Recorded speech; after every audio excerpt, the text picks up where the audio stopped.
The story came from a very personal place for me. I didn't grow up in Cabrini Green, but at the time, I had moved back to Chicago.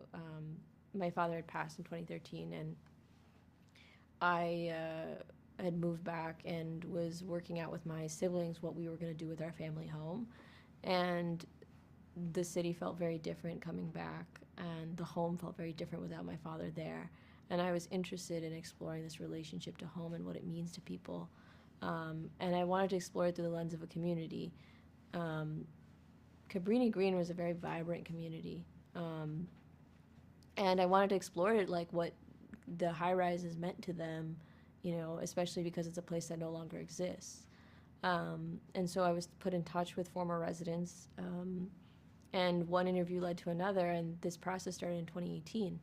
But over the course of several years, as I was talking to people, I was very surprised to hear their stories about everyday life, and those stories resonated with me and surprised me. And especially talking with people who grew up as kids in the 90s in Cabrini Green, it became clear like this was a very special place. And it was a story that I hadn't seen on screen before. And I wanted to explore it through the perspective of these kids. And 1992 came up in a lot of our conversations and the interviews because that's the year that Dontrell Davis was shot and killed. And that was a very tragic loss for the community, and it was also very critical in in Chicago history and Cabrini Green history because it really changed for many people like what happened. The demolitions began, and that was a big turning point for the community. So, Minhal, in your narrative, I noticed some things that come from your other films too, like the outside world is very harsh in a way, and then the inside world, the kitchen and the living room of Malik and Eric are very intimate and delicate, and one feels protected in a way. Could you explain a little the two worlds that you emphasize in the movie?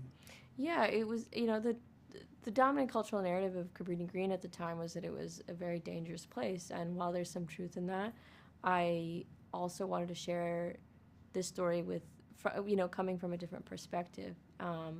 And for these kids, that these apartments, they are very much home to them. And I really wanted to show, that these families take a lot of pride and care in furnishing their home and really providing a life, for their kids. And so it was that was like what was really guiding that, that those apartments, those units were the safe place.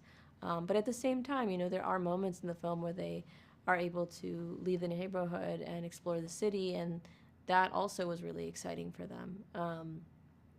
There's the two narratives. These are two narratives you can hold at the same time. Is that it was a challenging and at times dangerous place to live, and at the same time was home, and had all the community that they had community, had family, had friends, and so I really wanted to have make a film that was able to hold those two truths at the same time.